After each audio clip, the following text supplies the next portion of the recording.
Ladies and gentlemen, it is a question as old as time itself, and that is pretty old. How fast should you practice? Many years ago, I attempted to answer this question in a video entitled, Starting with Speed. That video has generated lots of discussion over the years. I think part of the reason is it's a lesson with the word speed in the title, and yet it's really not a technique for getting faster. In fact, that's not even what the lesson is about. The lesson is actually about how you can use faster playing to diagnose issues in your picking technique and also to help learn new or unfamiliar picking techniques faster or maybe even better. And that is a little bit counterintuitive, right? We're saying, okay, this isn't a lesson about how to get fast. This is a lesson about using your speed. Use your speed to learn better. It's a meta-learning technique, right? You might call it that. But I don't think I did the best job explaining it, and that may account for some of the misunderstanding over the years. So what we're going to do today, I got this idea, to explain this concept better in a very non-theoretical way, using video clips filmed with the magnet, which is this guy right here, that helps you film your picking technique with your telephone, the times we live in. But the idea is using brass tacks hands-on video to show you how technique changes at different speeds to help make it clear why I might suggest that there could be pedagogical value, technical value, in using faster speeds to your advantage. Very interesting, right? Okay, so with that in mind, let's take a look at technique under the microscope, or the magnet, at several different playing speeds. And we're going to start with slower speed technique first. Let's go. This is a part of what we call technique critique, where players send us clips of their own playing to evaluate. And even if you're not a picking technique expert, you may notice right away a decidedly bouncy appearance to this player's technique. This is a motion that we call string hopping, and it is one of the most common quote-unquote wrong ways to play. When you visualize what alternate picking looks like, you think of this back and forth motion of the hand or even the pick, right? But in the case of string hopping, it looks more like this. If you notice anything, you notice this bird pecking, almost sewing machine-like nature of the motion. It's dominated by its vertical cadence, not so much its lateral one. This turns out to be very tiring because if you look at it, it looks like an alternate picking motion just turns sideways, right? The hand's going back and forth, but each time I do this, I only get one note. Look.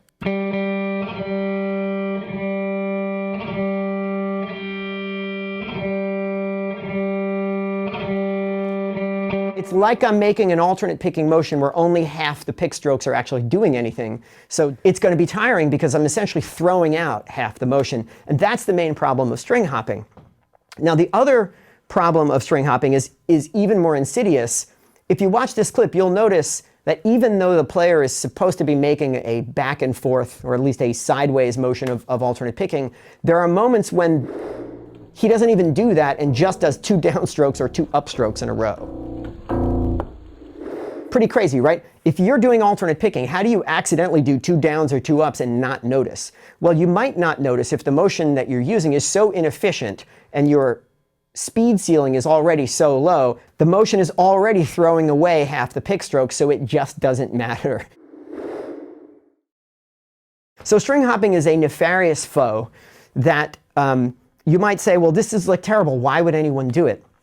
But the interesting thing is, and here's where it gets fascinating, at these very slow speeds, string hopping is good enough. And when you're learning technique, a lot of that happens by trial and error. You go for the first thing that you can do that works.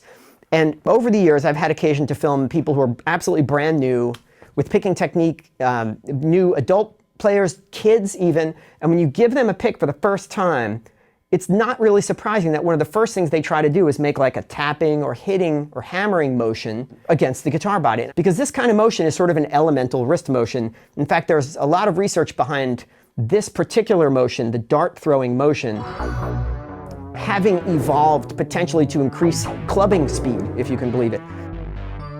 So rather than just clubbing an elk with your elbow, If you can add a little whip-like wrist motion along with the elbow, you kill better, and then the human race gets to the next level. You win the trophy. Hunter-gatherer trophy at level 1, right?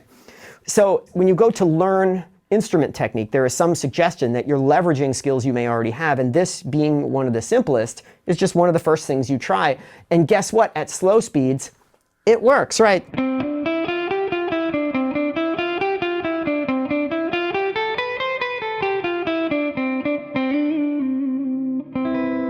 Not really an accuracy issue. You're making these sort of larger motions, but actually, if you try to make smaller ones, it's difficult at that speed. To get that motion to be smaller, you have to apply what's called co-contraction, which is when you contract the muscle on both sides of the joint to provide more stiffness. And that allows you to get a little closer to the string and cut those tolerances really tight, but it's actually really tiring.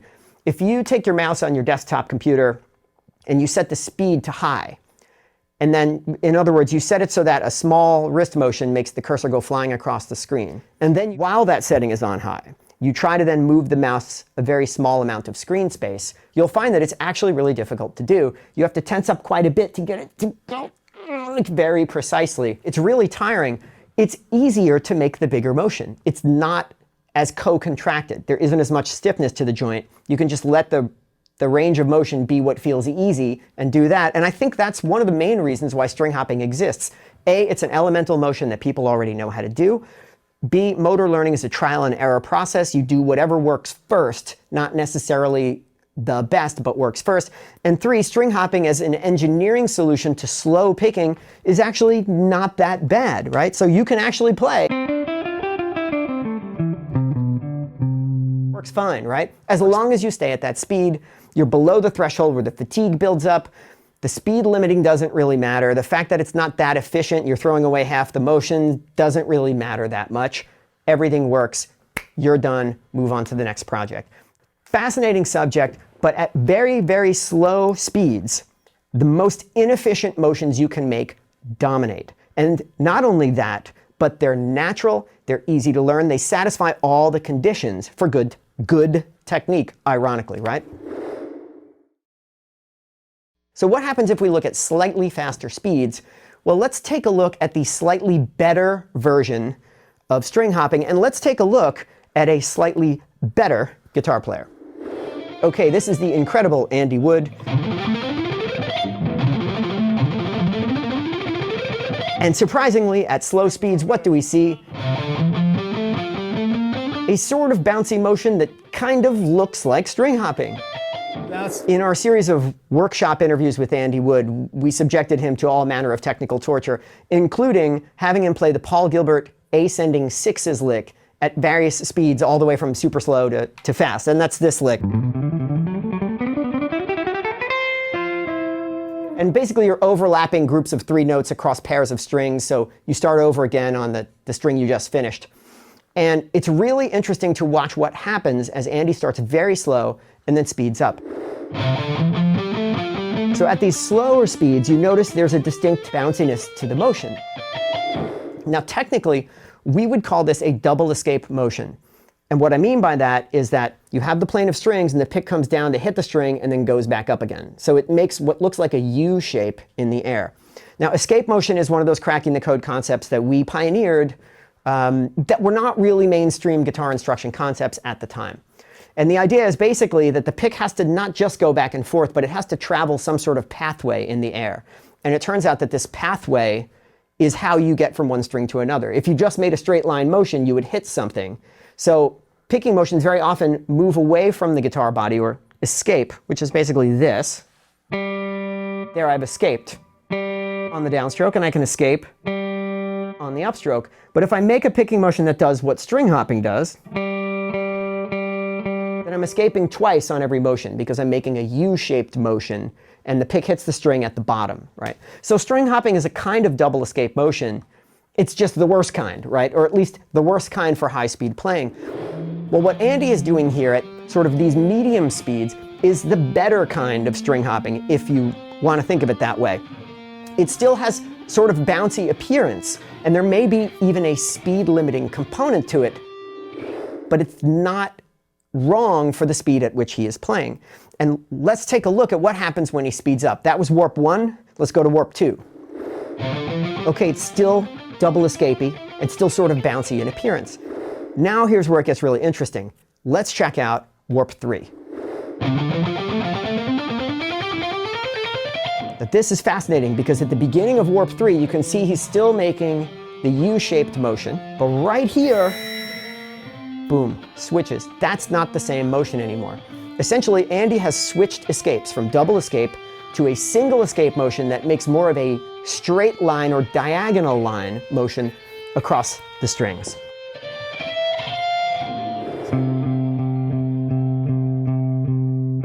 Notice I'm no longer doing the double escape motion. I'm not doing that. That's string hopping. And then Andy streamlines that motion. It'll look a little more like that, and then ditches it entirely for this. This is a downstroke escape motion, because remember, when downstrokes go up in the air, they escape. In this particular case, the upstroke remains trapped in between the strings, right? Very cool. In this particular case, we're playing the Gilbert sixes lick. The last pick stroke on every string in the Gilbert sixes lick is a downstroke. Look at this. I've escaped, right? I can come down on the A. And now we do the same thing between the A and the D. Same thing between the D and the G. G and the B. B and the E. Right? So downstroke escape motion works in this context. The fact that it is a diagonal motion and only escapes half the time is actually fine, because every time we move to a new string, we do it while playing a downstroke. So Andy ingeniously, somehow, being the self-taught genius that he is, figured out that when you get to a certain speed, it's just more efficient to make the straight line motion instead of the bouncy one. Well, we had to solve that efficiency problem somehow. We can't keep throwing away half the motion. Great, let's switch to the straight line motion. It only has one escape, but this phrase is specifically engineered in a way to match a downstroke escape picking motion. So, second important concept here is that, well, there's several actually. Not all alternate picking motions are the same. And I don't just mean some use fingers, some use wrists, some use elbow. Yes, those are the superficial observations that we can all make. But one of the more important observations is that they all have different escapes. So if I make a picking motion that goes like this, I'm escaping on the downstroke. If I make a picking motion that goes like this, I'm escaping on the upstroke. And I can do that with any number of joint combinations: fingers, wrist, forearm, elbow, shoulder motion, you name it. It's crazy complicated. But the key here, and this is the second concept, is that the escape you make has to match the fretting sequence that you're playing on the fretboard, because that determines whether you will be able to get to a new string cleanly without hitting any of the others. You always need there to be an escape at the moment of the string change. So Andy then, because he needs higher speed here and he can't keep throwing away every other motion, he needs to switch to a more efficient motion. What is the simplest efficient motion you can make to play the Gilbert sixes lick? It's a downstroke escape motion. And specifically, you can use Andy's famously effective and famously great sounding wrist technique, where every downstroke goes to the new string seamlessly, right?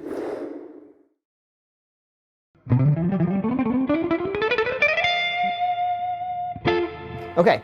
So the key thing to note about this DSX motion in Andy's technique is that it doesn't emerge until it is needed. Until you shine the bat signal, it doesn't come out, because there's no point. At the slower speed, string hopping is good enough, arguably even preferable. But once you get to a speed where you need greater efficiency, that technique emerges, and so you can see if the gears are turning in your mind. I can see them turning. You start to thinking, well, at the faster speed, the more efficient motion emerges. Hold that thought. Now, the cool thing about warp 3 here is that the transition happens, it's like you can see it happening right in the middle of the phrase. Nobody held up a cue card. I didn't tell him to do that. And I don't think Andy is conscious of doing this, but nevertheless, this is the kind of thing that happens. The hands have already figured out that this motion is going to work for this phrase through the years of trial and error that he put into learning his technique. Now, once we get to warp 4, we're We're just doing the same thing but faster, so the technique no longer needs to change at that point, and the speed ceiling is just super high. So here's warp 4. Here's warp 5. And I think we have a warp 6. At these faster speeds, all we need is for the downstroke to escape. The motion already does that, so all we have to do is just keep doing that motion. We can just speed it up, and there's no longer any speed ceiling there, right? So amazingly, the learning process for Andy has somehow allowed him to subconsciously, as a self-taught player, figure out that this particular hand motion needs to match with that particular phrase. Pretty crazy, right? That's a downstroke escape lick. All the string changes occur when the final pick stroke on every string is a downstroke. What if you had to play something even more complicated, or something where there wasn't just a downstroke or even just an upstroke as the final pick stroke on the string, but you had a mix of things, sometimes with only even one note on a string? What kind of picking motion would we see then? Well, take a look at this.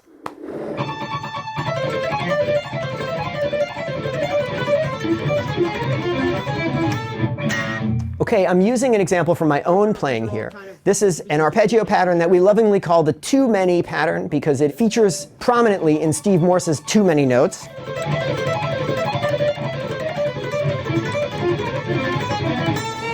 Now, the defining characteristic of this pattern is that some of the strings have one note on them. And in order to do this, you need to make a double escape motion at least some of the time, because otherwise you would hit the surrounding strings. However, you will notice at this speed, which is about 170 beats per minute, 16th notes approximately, these semicircular motions are extremely shallow. They look nothing like string hopping, and in fact, if you were not filming this with magnet view, you would never even see this. It would just look like a person moving their hand back and forth, doing what you would think of as normal alternate picking. So when I do that at this speed, I know what's happening because we've seen the magnet footage. There has to be that shallow semicircle in there, because there's no way to hit this note, and then this note again, without doing that. But as much as I said it looks like a person moving their hand back and forth, just doing normal alternate picking, that's also what it feels like to do this. However, intellectually, I know that there must be this semicircular pattern happening when I do that. The key here is how shallow it is.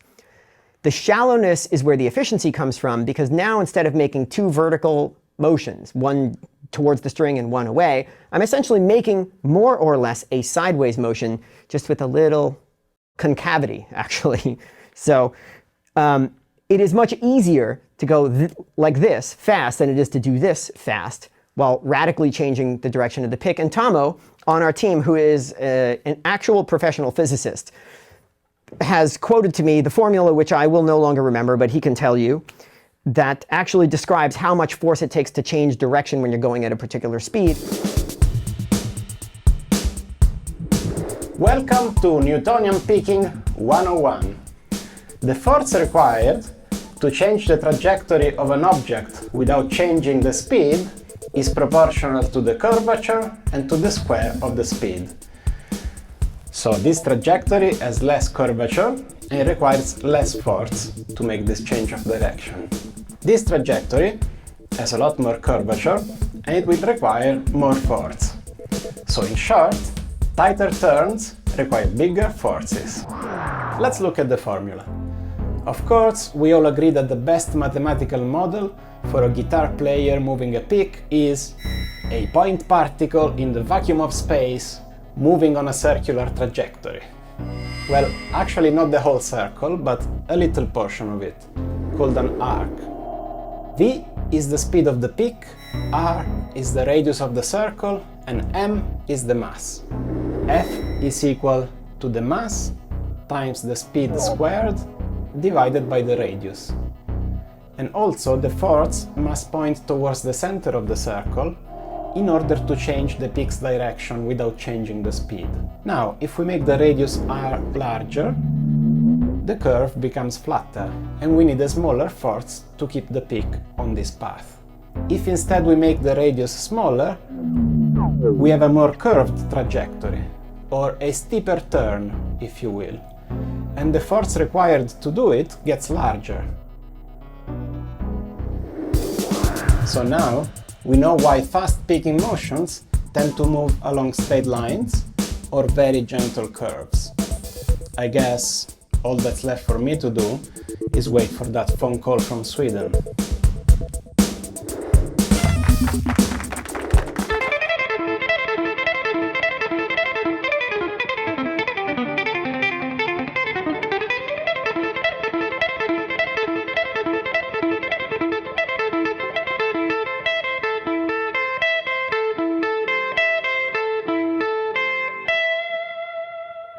Okay, two things. Number one, intellectually, because I've seen magnet footage of this, and also because I know that we have one note on a string, I know that the pick has to be making some sort of semicircular path to play this note and this note.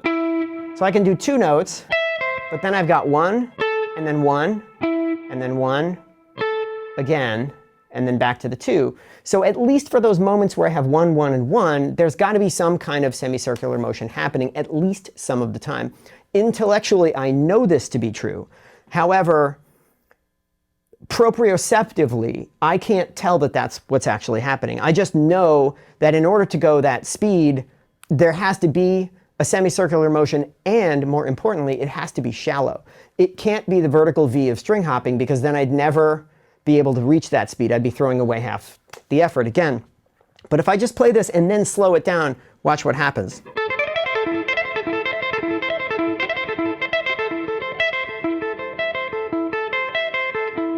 I'm not looking. I'm just trying to move the hand, again, what feels sideways to me. But I think now when I look down at that, it's major string hopping. It's just super bouncy. Because at the slower speeds, it's too difficult to get those fine tolerances. And again, we can look at the faster speed of this and slow it down, and you'll see those incredibly fine tolerances there.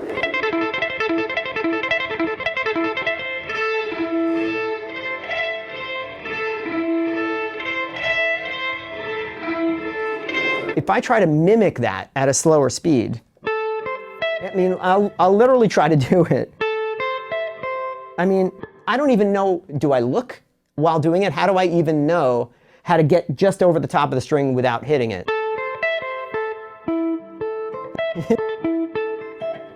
I can't stop doing this at these speeds. String hopping and slower speeds go together like peanut butter and jelly. And I think, again, there are good mechanical reasons for this. As you speed up, the motion naturally streamlines. And again, through this motor learning process that is a combination of trial and error, your motor system, with feedback from what's happening, learns that these shallow motions are correct on those two inner strings, and the top string can maybe have a single escape motion because that's two notes, and we can make a diagonal there. When you film me doing this, you'll see like a USX motion on the top string.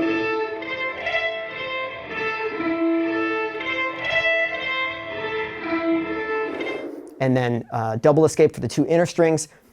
Again, if you are new to cracking the code and you don't know what this escape motion terminology stuff is, these are our concoctions that help us understand the motions that we see when we film players under the magnet. And I have a great explainer on our website, it's totally free, that introduces you to all these concepts. I'll put the link in the notes so that you can read up on that. But the idea here is that this, or the concept here, is that the joint motion alone is not the primary difference between these alternate picking techniques, at least superficially. There are efficiency differences at the neuromuscular level and the biomechanical level, but then there's also practical differences at the escape level, where the pick needs to go up in the air at certain points, and it is not a given that you will automatically be able to do this. Any suggestion that you just don't think about this and it just kind of naturally works and this is overthinking it is complete BS, and I will tell you that with no bones about it. These subjects are complicated. They involve, people with years of, even if you've never played guitar before, you have years, sometimes decades of prior learning that can interfere with this process and lead you towards one kind of motion or another. You can have 3 players that all do nothing but wrist technique, where they just move the hand, and one of those players will make this motion, another will make this motion, and another will make this motion, and almost all of them will do this when going slowly. It's crazy, right? What I'm trying to show you here again is that link between the emergence of certain escape motions and the speed you are traveling.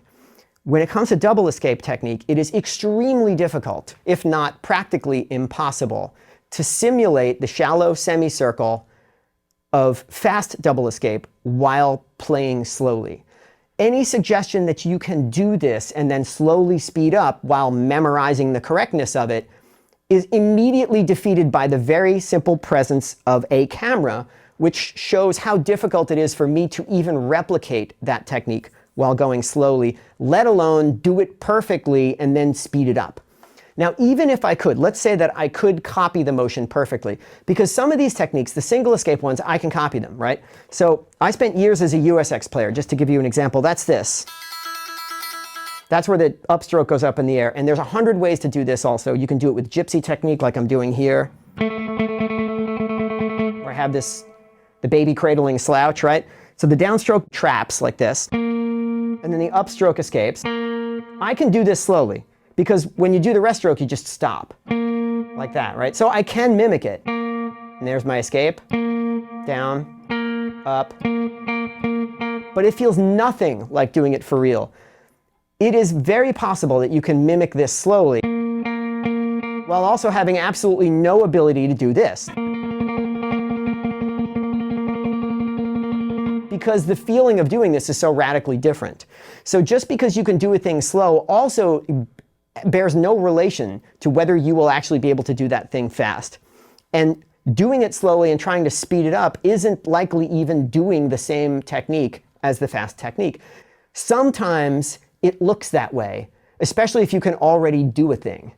Because you can do a thing, then you can sort of slow it down and mimic that, especially again with the gypsy things, they're easy to slow down. I'm looking at that and I'm like, oh, the path, the escape path is even totally different. You can watch that in magnet footage and the fast speed.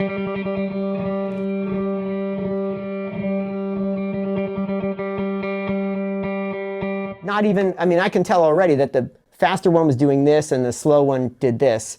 And we can watch that in slow motion and you'll see that right away. I can't control that. That's just what happens. In my mind, it's the same technique because my form is the same and the escape is the same category. And I can play the same phrase as slow as I can fast.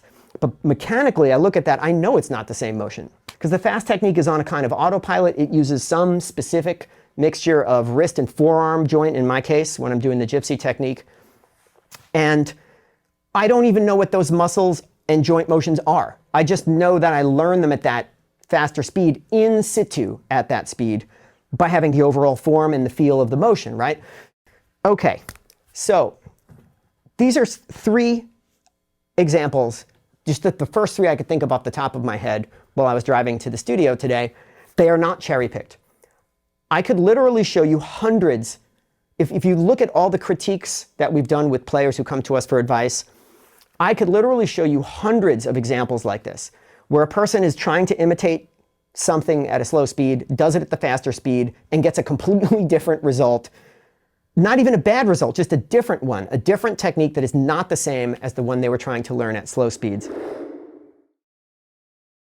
At some level, learning these techniques requires inescapably some amount of trial and error. As an instructor, I can give you the overall form. I can say, here's what generally is done for this kind of technique. Here are the anchor points. Here's what the motion looks like. Here's what it feels like. I give you, in our lessons, we give you all the surrounding particulars. But at the end of the day, you still have to do it. And even knowing everything that you can know about a thing is no guarantee that you're going to be able to actually do it. There's still a trial and error component to this. It just gets smaller and smaller the more information you have. And maddeningly, some people will sit down and get it immediately. You'll just be like, I don't know. Or that's the only motion they know how to do. Here's the thing you're struggling to do, and someone else can only do that. They can't even do whatever you think is easy. They can only do the thing that you think is hard, which further points out just the non-trivial nature of learning these complicated motions. So we're going further a bit afield, But my point here, again, with this double escape thing in particular, it's just the most obvious example of why playing in a particular speed range sometimes is the only option, because all of the others are just fake, right? Like I can do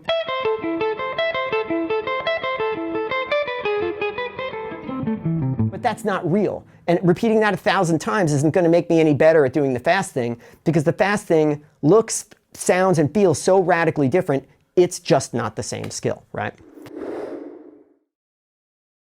The correctness of the underlying technique is the most important thing to get right in the early stages. Now, historically, correctness has usually meant something a little bit different, mainly the correctness of the notes. And I have to warn you that this can be super misleading. Getting the notes right is not a guarantee you're doing the technique right. And hearing note level mistakes is not necessarily an indication that you're doing the technique wrong either. And this is weird, right? Because once you start actually looking at motions instead of just guessing, you find out paradoxically that just listening to whether your playing sounds right or not is actually a fairly unreliable way to know if you're actually doing things right. And I know that sounds strange, but the classic and unfortunately incredibly common example of this that we've already looked at is somebody who plays really slowly, getting all the pitches right, but with string hopping. For cracking the code, I would score that 0% accuracy. Because remember, you're not really trying to learn notes, you're trying to learn a picking technique. And if you're not even using the technique that you're trying to learn, then sadly we have to score this a 0.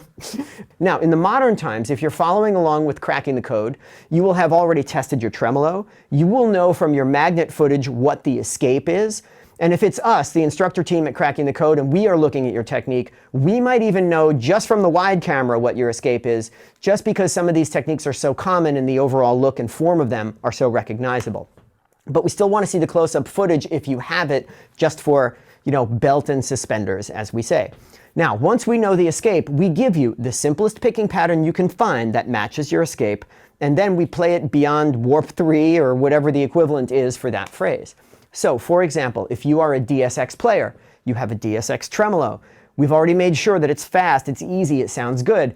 If you have any level of fretting ability at all, and we put you on Gilbert 6s at or above, warp 3, there's a very good chance that you will not only play it okay, but likely 100% correctly on at least one of your first few tries. How is this possible? Well, again, we've tested the tremolo, we've fixed fatigue issues, we've fixed any pick attack issues, we know what the escape is, we matched it with a compliant pattern, and then we chose the easiest possible DSX pattern with the easiest possible fretting, so there's no mismatch between your escape and the phrase you're trying to play. Now, this may not sound like much, but this is a non-trivial amount of work which was simply not done in years past. And it eliminates 90% of the things that cause mistakes in the early stage. So there's no grinding up the metronome in 2 beats per minute increments. There's no fear about baking in incorrect habits due to playing too fast or anything like that. We've removed all those obstacles. By the time we get to this point, we just go right to warp 3, or again, whatever it is, and we see what we get. We started off with a seemingly innocuous question. How fast should you practice? Well, first of all, these are loaded terms. They're very internet-y, clickbait. Fast is so vague, right? What is fast? Where does fast start? 130 beats per minute? 160? Does it depend on the kind of phrase? Let's forget about that, right? Practice, also a terrible term. When you sit down with your instrument, there are about 1,000 things that you could potentially do with your time. You could work on your dynamics. You could memorize the fretting of an unfamiliar piece. You could learn sight reading. You could do composition. You could learn harmony. These things all fall under the extremely vague and completely useless term of practice. In the case of our hypothetical question that we posed earlier, I think we owe it to ourselves to be a little more specific. Let's try and make the most specific, sensible question that we can ask. When we sit down to learn instrument technique, specifically picking technique, and especially unfamiliar or unknown picking technique, which may require some of this trial and error secret sauce that we've been talking about, how fast should you play? Bingo. Great, much more specific question, and let's make it even more specific. When I'm at the beginning of that process versus at the end of that process, how fast should I go? Even better, because time matters. at the very beginning, you don't know what's what. You just watched the lesson and you got some instructions, and now you just got to go for it and wing it and see what comes out. Well, based on what I've shown you, would it be a good idea to go really super slowly? What's going to happen if you try to learn the Steve Morse technique really slowly? Well, you know what's going to happen. String hopping is almost certainly, without a doubt, going to happen. You might even find that you do 2 downstrokes or 2 upstrokes, things that would never fly at performance speeds. So very unlikely is that going to be a good answer for you. If you film yourself while learning that technique and you see massively vertical picking motions, done. Very simply, you are going too slow. You know it. So what is the actual speed that you should play when trying to learn a new technique? And the answer is whatever speed makes that technique appear. It's not a number because it's going to be different for every technique. We saw in Andy's case that the switch point between double escape and single escape was warp 3. Whatever speed that is, I don't even know. But that technique on that phrase, it switched at that point because that was what was mechanically relevant for that phrase. If Andy plays an arpeggiated phrase, he does all these insane bluegrass roll patterns. That's a whole different animal. You probably see the shallow double escape, the faster kind, being done at these faster speeds. Blessedly, the answer is quite simple here. If you're trying to learn a technique, you need to do it in the speed range where that technique would naturally appear so you can at least evaluate whether you're even doing it. Spending 1,000,000 hours or 10,000 hours repeating things really slowly that don't look at all and really aren't at all the same technique has absolutely no benefit whatsoever unless you're trying to like memorize the fretting or do some other thing, right? So speed is contextually dependent. It's based entirely on results. It's not a number on a metronome. This is why I don't even use metronomes for this thing, because I don't even know where these techniques are going to appear. I just have to wing it, knowing what I know about the form and the techniques until I get the right answer. And that right answer is something I can determine by sound, by feel, by speed, by ease, by video. And then I can film it with the telephone in my pocket if you have one of these, or even, again, you don't need to buy a magnet. Just get a cheap tripod, put the phone on it, and point it down the string so you can see the escape, because that's what's operative in many of these picking techniques. All of these motions are different. They all have different mechanical characteristics, and they all work for different kinds of phrases. I know, it's crazy. If you would like help with any of this stuff, I have alluded to our consulting services, which is the technique critique that we perform. This is a standard feature of our site membership. You can upload clips of your playing with or without a magnet, and I and the rest of the instructor team will take a look at it and evaluate how well it's going. And we're thrilled to do it, actually. It's part of the reason I know this stuff is because we do this all day long. And we've helped, I don't know, I mean, literally hundreds of people over the past couple of years alone. And I don't claim to have all the answers, but I do claim to be super brass tacks and very evidence-based. So like if we've seen a thing work and we know how it works, then we'll give you that advice. And it might not even be something that is up on the site in our lessons yet, because everybody that shows up doing some weird thing I've never seen before, that's a new challenge and we're excited to have it. So once again, everybody, thank you for watching Cracking the Code, and go forth and practice fastly at various speeds until the technique you're trying to learn emerges.